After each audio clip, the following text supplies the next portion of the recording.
નમસ્કાર. દિવસભરના તાજા સમાચારોમાં તમારું સ્વાગત છે. તમારી સાથે હું છું પિનલગીરી ગોસ્વામી. સમાચારો વિસ્તારથી જાણીએ એ પહેલા મહત્વના સમાચારો ઉપર એક નજર. આજની વિડીયોમાં વાત થશે અલ્લુ અર્જુનને મળી છે મોટી રાહત. જંત્રીના ભાવ વધારા અંગે સીએમનું મોટું નિવેદન. આંજણા ધામનો થશે શિલાન્યાસ. સુરતમાં વધુ 6 બોગસ ડોક્ટરો ઝડપાયા. ઠંડીને લઈને હવામાન વિભાગની લેટેસ્ટ આગાહી સામે આવી છે.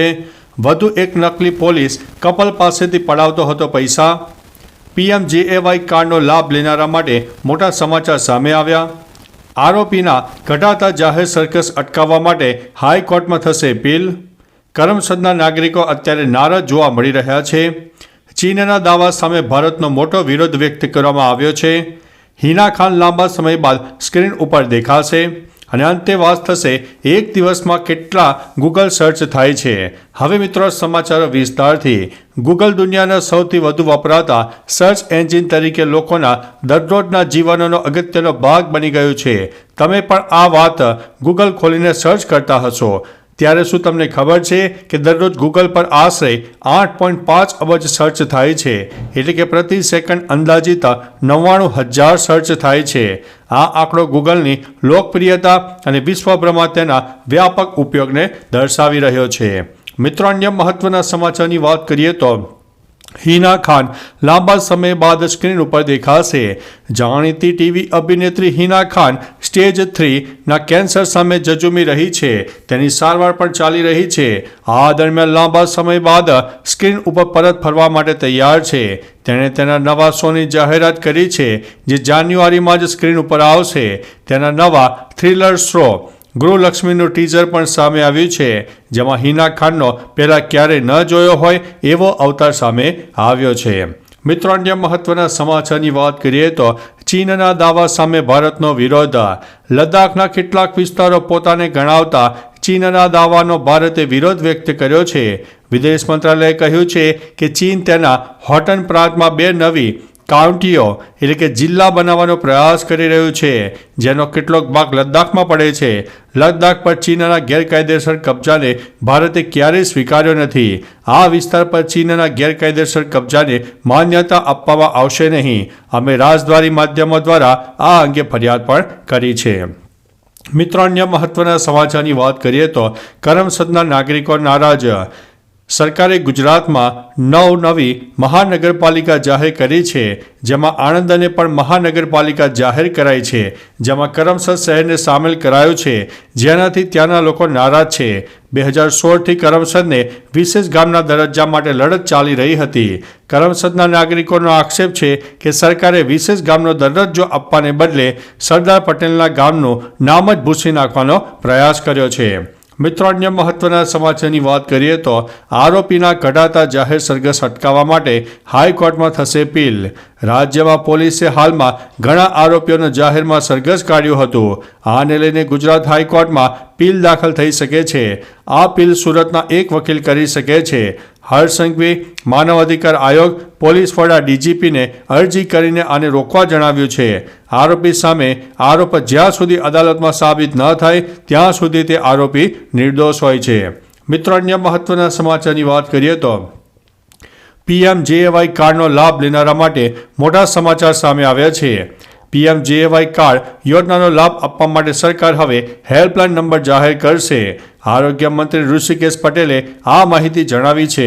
તે મુજબ PMJAY કાર્ડ યોજના માટે હેલ્પલાઇન નંબર જારી કરવામાં આવશે. આ પછી PMJAY કાર્ડ યોજના માટે કોઈ એજન્ટનો સંપર્ક કરવાની જરૂર નહીં પડે. ગુજરાતમાં નવી 10 મેડિકલ કોલેજ બનાવવા જઈ રહી છે.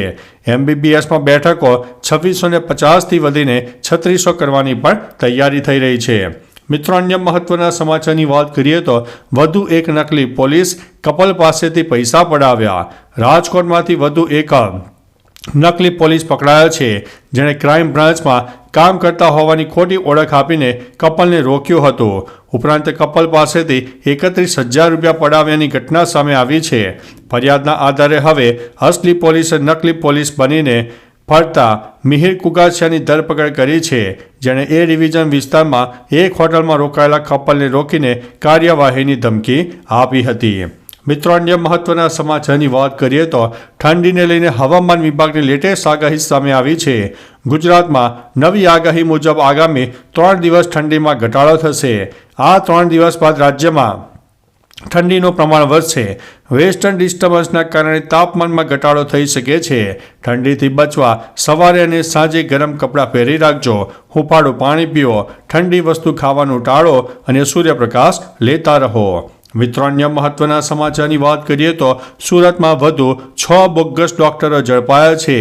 સુરતમાંથી વધારે 6 બોગસ ડોક્ટરો ઝડપાઈ ગયા છે. સુરતના ડિંડોલી નવાગામ વિસ્તારમાં પોલીસની ટીમે ડમી પેશન્ટ મોકલીને રેડ કરી હતી, જેમાં 6 ડોક્ટરો ડિગ્રી વિના ક્લિનિક ચલાવતા હોવાનું સામે આવ્યું છે. 2 મહિલાઓ પણ સામેલ છે. આ ડોક્ટરો છેલ્લા 4 થી 5 વર્ષથી ક્લિનિક ચલાવતા હતા. રેડ દરમિયાન 52,419 રૂપિયાનો મેડિકલ મુદ્દામાલ પર જપ્ત કરાયો છે. બોડી પ્રજાને આવા લોકોથી હવે ભગવાન જ બચાવે. મિત્રો, અન્ય મહત્વના સમાચારની વાત કરીએ તો આંજણા ધામનો થશે શિલાન્યાસ. ગાંધીનગર ખાતે આંજણા સમાજનો મોટો સમારોહ યોજાશે. ચૌધરી પટેલ સમાજના કેન્દ્ર બિંદુ એવા આંજણા ધામનો 5 જાન્યુઆરીના રોજ ગાંધીનગર ખાતે રાજ્યપાલ આચાર્ય દેવવ્રત અને સીએમ ભૂપેન્દ્રભાઈ પટેલની ઉપસ્થિતિમાં શિલાન્યાસ થશે. સાથે દાતાઓ માટે સન્માન સમારોહનું પણ આયોજન છે. શિકારપુરા આશ્રમ રાજસ્થાનના 1008 મહંત દયારામજી મહારાજ આવશે. 300 કરોડથી વધુ રૂપિયાના ખર્ચે આંજણા ધામ બનશે. મિત્રો, અન્ય મહત્વના સમાચારની વાત કરીએ તો જંત્રીના ભાવ વધારા અંગે સીએમનું નિવેદન.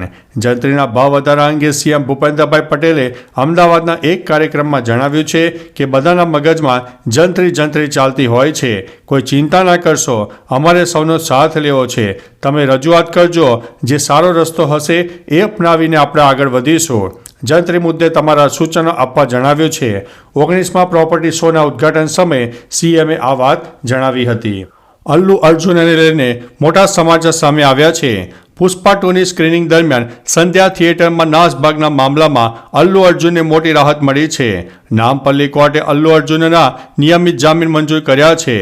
કોર્ટે અલ્લુ અર્જુનને જામીનની શરતના ભાગરૂપે 50,000 રૂપિયાની 2 જામીન રજૂ કરવાનો નિર્દેશ આપ્યો છે. નામપલ્લી કોર્ટે સંધ્યા થિયેટર નાસભાગ કેસની સુનાવણી કરી હતી અને પછી આ ચુકાદો આવ્યો હતો. તો ચાલો મિત્રો, ફરીથી દેશ અને દુનિયાના સુપરફાસ્ટ સમાચાર લઈને મળતા રહીશું. ત્યાં સુધી અમને રજા આપશો. નમસ્તે.